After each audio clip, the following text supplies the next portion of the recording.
Sauf s'il y a, comme je le signalais, pour ce petit fonds concernant l'enseignement particulier, qu'il y ait ici des dossiers des instituteurs français de 1920 et que les dossiers des instituteurs d'origine marocaine soient à Nantes est une aberration de façon très différente, parce qu'on a tout embarqué. Il n'y a pas eu de partage, on a tout embarqué, donc maintenant on reconstitue des archives. Ici on avait laissé l'ennui, évidemment, la tristesse de voir ce fonds disparaître, voir se fondre un petit peu avec ces pièces les plus importantes, dérobées, traitées, pas rendues, et il était nécessaire que ce service fût organisé. Et je pense que c'est à l'opinion que vous représentez, c'est-à-dire l'opinion des universitaires, des chercheurs, des lettrés, des amoureux de leur pays et de leur tradition, de faire un peu, je ne dis pas pression, mais de montrer qu'il est nécessaire que ce problème des archives marocaines soit conçu au niveau de l'État, puisqu'il n'y a pas de législation d'archives. Finalement, on ne sait pas trop pourquoi telle archive s'en vont à tel endroit et tel autre à tel autre endroit. Je vais vous en donner un exemple tout frappant. Vous savez que c'était une grande œuvre, donc, avant le protectorat, qui n'était pas innocente. Je le sais, j'en ai parlé tout à l'heure, c'est des sources inédites de l'histoire du Maroc.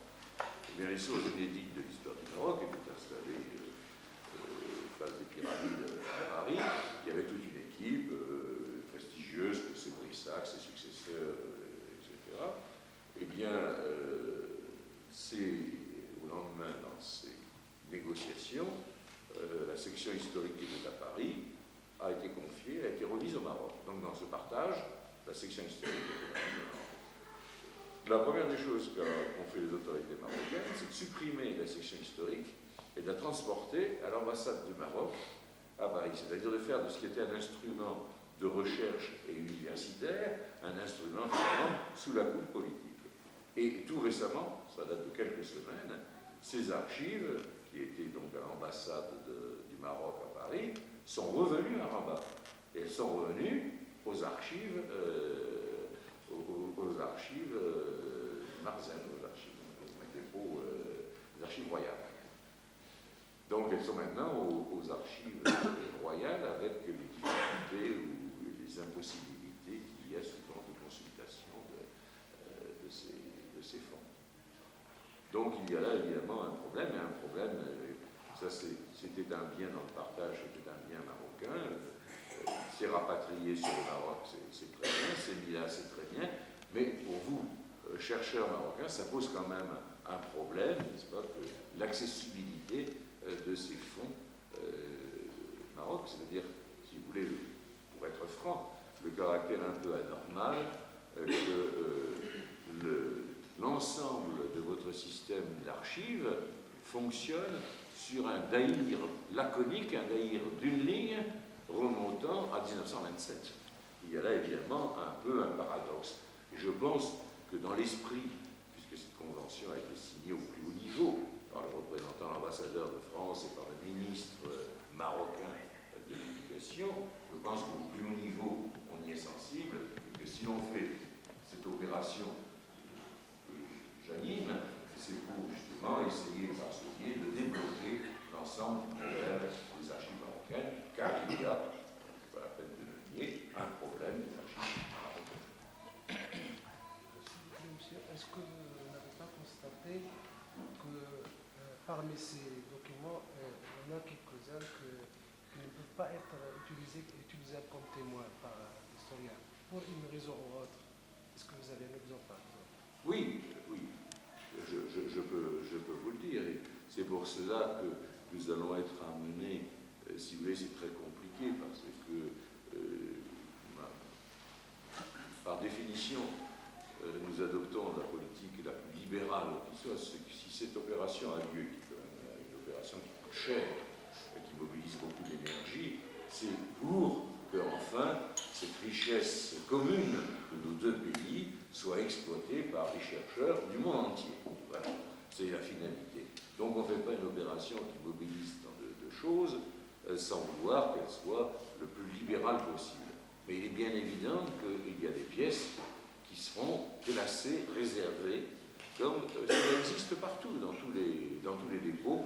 Lorsque moi je me suis vu refuser à Nantes, où je travaillais, un dossier qui datait de 90 ans, il était frappé par une interdiction de 100 ans. Je n'ai pas pu voir mon dossier. Dieu sait que je n'étais pas suspect d'être subversif dans cette affaire. Et donc, il y aura forcément des dossiers qui seront de consultation réservés. On essaiera de le faire le moins possible. Mais vous avez la mise en cause de personnes.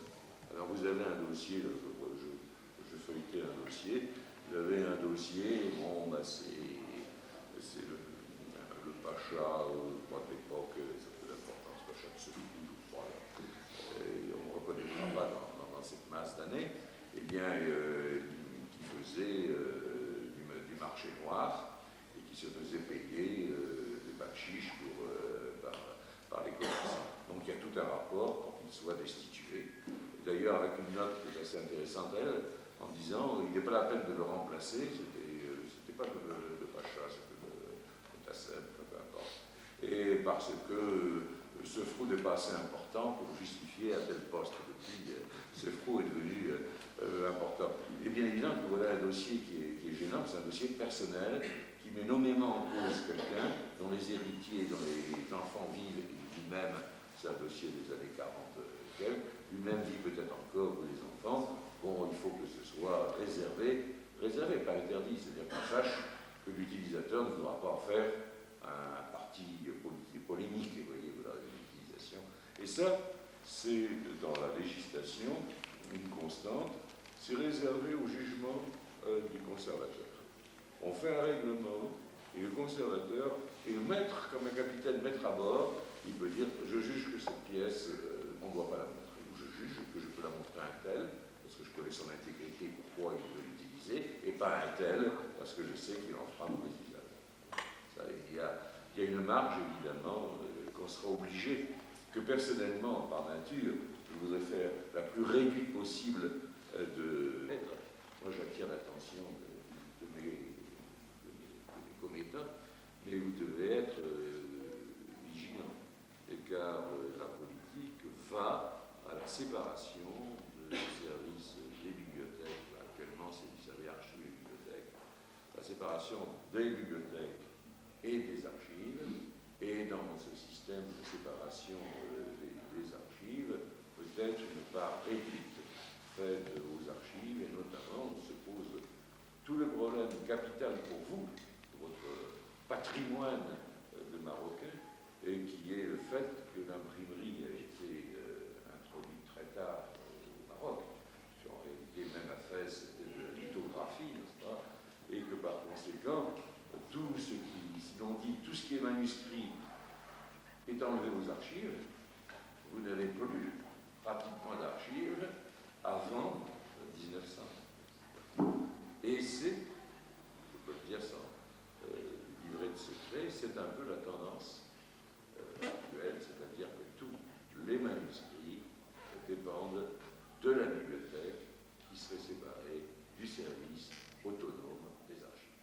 Et à partir de ce moment-là, comme une grande partie des archives sont au palais, comme une grande partie des archives, il n'y a pas obligation, contrairement à ce qui se passe dans les législations habituelles, j'ose dire, il n'y a pas obligation des services de verser leur archive, puisqu'il n'y a pas d'archive nationale. Donc, les services qui fonctionnent depuis 1956 ou même avant conservent leur papier, on ne sait pas dans quelles conditions, c'est-à-dire que ces archives risquent d'être très très réduites. Si, à la fois elles restent dans les ministères et si elles restent évidemment dans les manuscrits hors du dépôt. Et là, je pense que c'est aux chercheurs à voir leur politique, leur défense corporatiste, si vous voulez. Moi, j'ai une mission qui me remplit de joie parce que, si vous voulez, j'ai commencé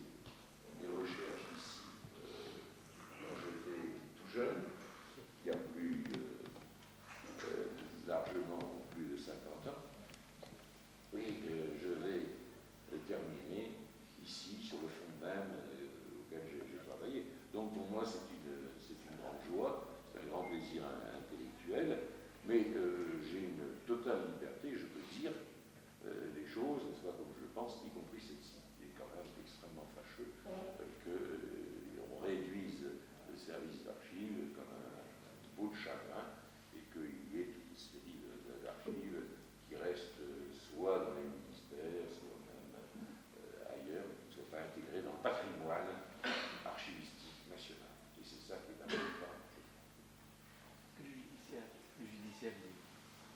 Le judiciaire, il est à un certain niveau, il n'est pas au niveau de la justice, il est au niveau de la justice de paix, disons, la justice de Ratson. Alors on a des jugements, on a condamné un tel pour telle région sur le marché.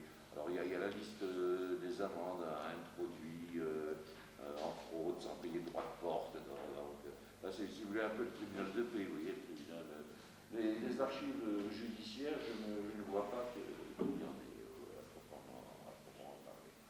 Et ça, il est possible qu'elles soient restées dans les... Parce qu'il y a un gros problème, c'est les archives de l'époque du protectorat qui n'ont pas été versées aux archives centrales. Et notamment les archives qui sont restées dans les villes, les archives urbaines, ou les archives qui peuvent être même restées dans certains services. Et c'est ainsi qu'à Oujda, par exemple, où je voulais travailler, il y a beaucoup d'archives qui sont dans les caves, et on m'a dit oui, il n'y a pas de problème, et puis 2 jours après, on m'a dit oui, mais alors, on n'a pas de personnel, etc. Et tout récemment, je disais, je vais assez régulièrement à Figuig, parce que personne n'y va, et donc il faut bien.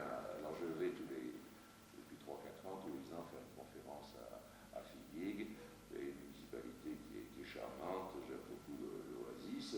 On a créé, ça n'existait pas, on a créé une bibliothèque à Figuig. Il y a 12 000 et quelques habitants à Figuig. On est arrivé en 3 ans à avoir une bibliothèque de 14 000 livres. C'est beau, uniquement par des dons, on est allé frapper. Vous savez que les gens de Figuig ont essaimé à travers le Maroc, et souvent sont assez riches. On leur a demandé ils ont demandé des subventions. Ils ont passé une convention entre Figuig et le Puy-en-Velay, parce que le conseiller, le chef de mission culturelle à Oujda était de Saint-Étienne. Saint-Étienne a envoyé du Puy-en-Velay. Le Puy a envoyé toute une série de livres. Donc les rapports ont été établis. Le Puy a pris en charge la formation d'un bibliothécaire qui a fait son stage là-bas. Ce qui fait qu'il y a maintenant à Figuig une des plus belles bibliothèques, simplement par les moyens du bord. Et bien malgré tout ça, et donc je fais des gros efforts, parce qu'à Figuig, c'est pas tellement commode. Et l'avantage, c'est qu'à Figuig, il n'y a pas d'hôtel. Donc, je logeais chez le gouverneur. Et donc, ça crée des liens d'amitié. Donc, au bout d'un certain temps, ce gouverneur dit, il n'y a pas de problème, moi j'ai toutes les archives dans ma cave. Et puis, le lendemain, il m'a dit, il n'y a pas de difficulté. À votre prochain voyage, on a écrasé la chose, parce qu'évidemment, on attend des ordres supérieurs, n'est-ce pas, pour sauver ces archives qui sont restées locales, qui sont très, très importantes. Et ça, c'est à mon avis, ça doit sortir de vous, des intellectuels, qui doivent quand même manifester. Voilà.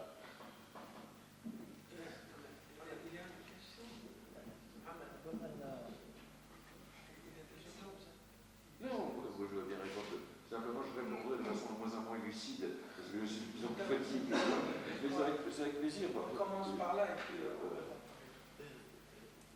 Ma question est, est-ce que, en prenant ces archives support de recherche, est-ce qu'on peut espérer désormais une histoire marocaine, disons, objective?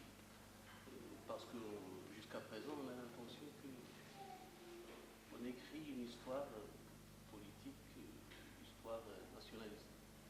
Est-ce qu'on peut prenant ces archives comme support, est-ce qu'on peut espérer une histoire de nature sociale, touchant, une histoire dépassant un peu? Votre question est très pertinente. Il est bien évident d'abord, malgré tout, que l'histoire objective, c'est un idéal. On s'en rapproche plus ou moins. C'est comme les parallèles qui se rencontrent à l'infini. C'est à l'infini qu'on rencontre l'objectivité. Parce qu'il y a toujours, évidemment, on ne peut pas ne pas faire entrer d'autres paramètres si objectifs que l'on se veuille, et puis il y a toujours des pièces qui manquent, etc. Mais votre remarque est très vraie, dans la mesure où, justement, ont été ouverts aux archives que les archives qui étaient finalement les moins à même de donner la réalité quotidienne qui sont les archives de gestion. Les archives politiques, les archives de souveraineté, comme on les appelle, la distinction des archives de souveraineté et des archives de gestion. Les archives de souveraineté vous donnent une vision, évidemment, que l'on a dans les palais résidentiels ou dans les palais du gouvernement ou un directeur de service, c'est-à-dire une vision relativement éthérée et schématisée des choses. Ce qui vous donne la réalité, c'est l'archive de gestion au Ratson, où vous avez les réactions des gens, vous voyez comment vivent les gens, comment ils souffrent ou ils sont heureux, etc. Et ça, pour le moment, en effet, ce n'était pas ouvert. Je pense que cette ouverture des archives marocaines permettront de tendre vers ce que vous dites, c'est-à-dire de toucher de beaucoup plus près une réalité beaucoup plus diverse que, évidemment, les schémas vidéo sont toujours des schémas réducteurs. Quand vous prenez, c'est tout à fait amusant pour un historien, et j'en parlerai à l'infini, parce que je parlerai de mon métier, quand vous prenez une série de rapports à la base, vous voyez l'échelon supérieur. Il y a déjà la moitié du rapport qui est tombé, et qui est généralement la partie la plus intéressante et embêtante. Ça arrive à l'échelon moyen, qui édulcore encore le rapport, qui fait tomber tout ce qui est antiquine, ça c'est un détail embêtant, on va laisser tomber, c'est pas la peine d'embêter la direction avec ça, pour monter à l'échelon supérieur. Ce qui fait que le document, au fur et à mesure qu'il monte dans la hiérarchie, n'est-ce pas, perd de sa pertinence et perd de sa virulence. Et vous avez à la fin un document moins intéressant et généralement aussi tiède que possible, pour ne pas faire de vagues administratives. C'est la règle partout. Donc plus vous descendrez au niveau de la production brute du document, plus vous serez près de la réalité. Or, ce que vous avez, c'est la chance de ces archives de Rabat, ce que vous avez, c'est justement le document de base, le document brut.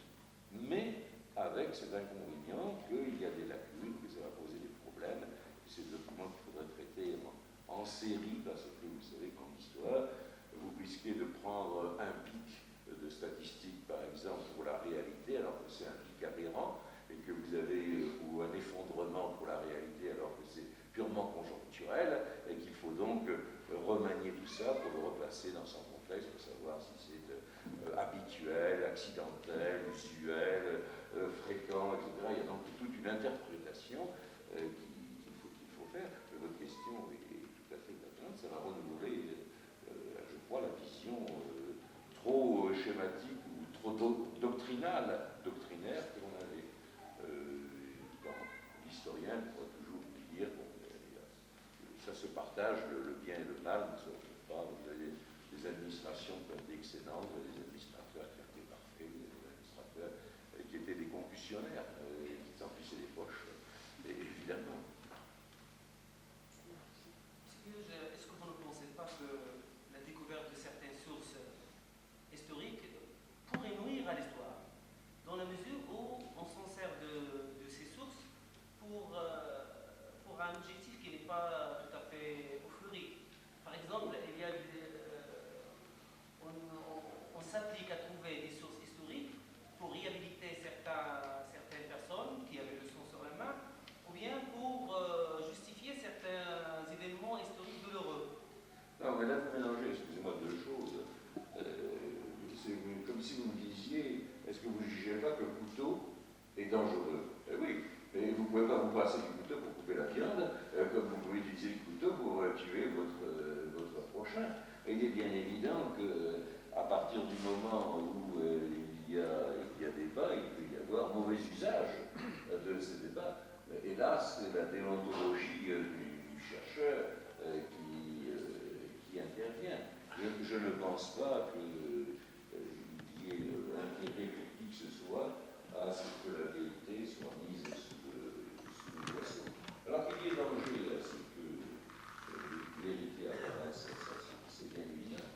Et l'historien, malheureusement, on est bien obligé de...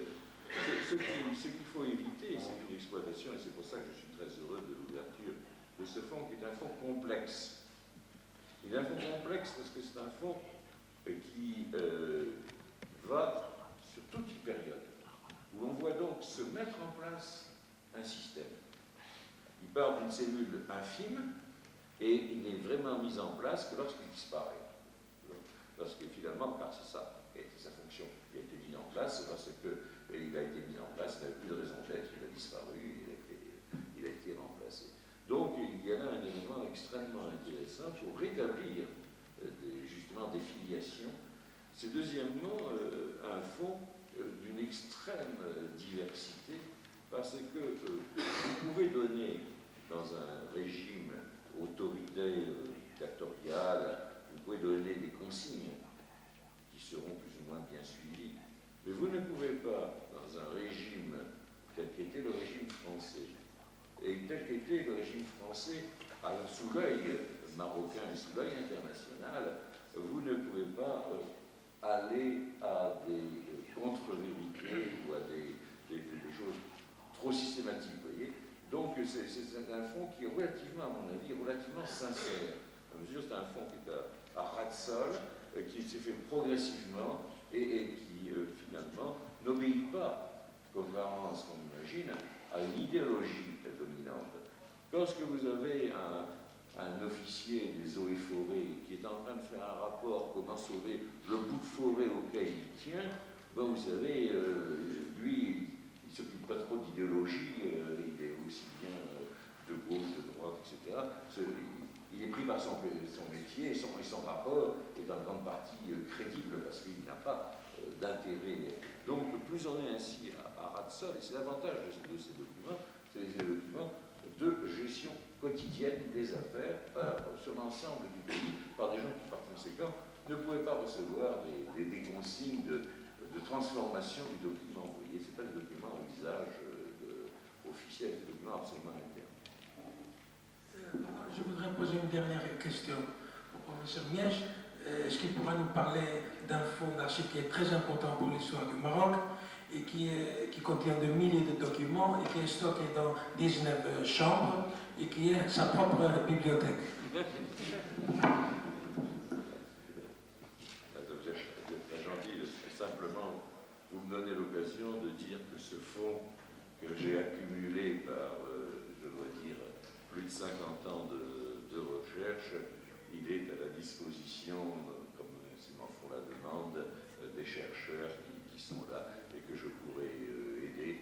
J'ai eu le plaisir, la chance de parcourir les dépôts d'archives depuis la Norvège jusqu'aux États-Unis, et je crois qu'il n'y a pas, depuis l'Autriche jusqu'à Londres, il n'y a pas pratiquement un dépôt d'archives où il y ait traces de l'histoire du Maroc que je n'ai fouillé ou au moins parcouru.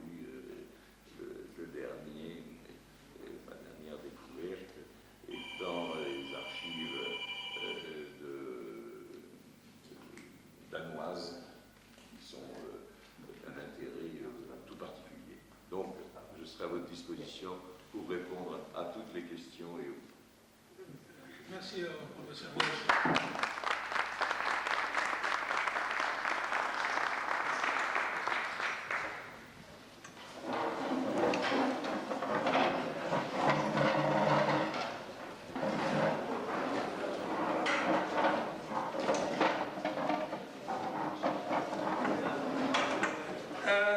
Un petit moment, professeur Miège, s'il vous plaît. On demande de faire une photo collective. collective avec vous, donc tout le monde pourra venir ici.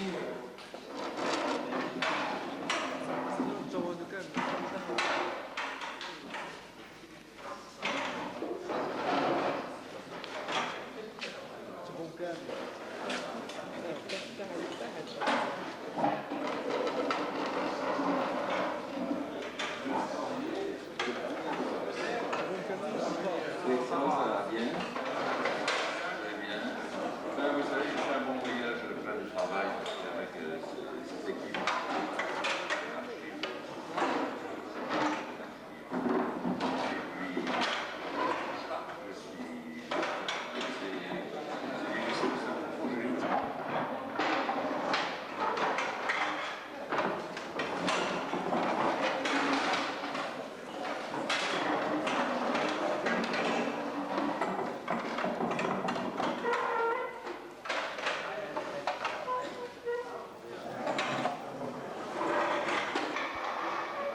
ما نبعدوش بزاف انا بعيد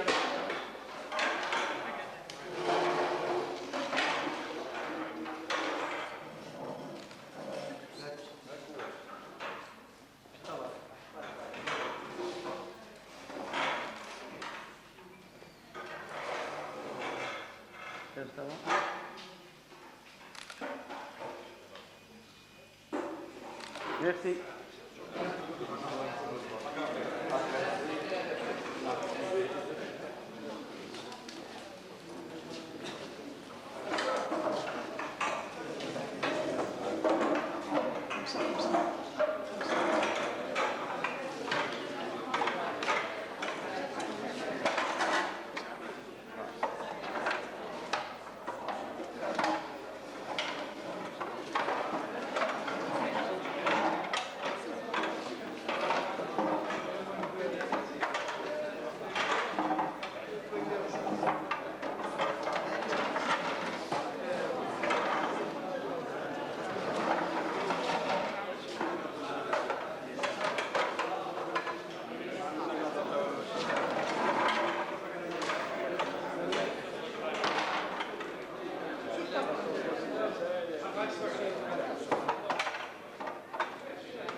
مثال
Grazie.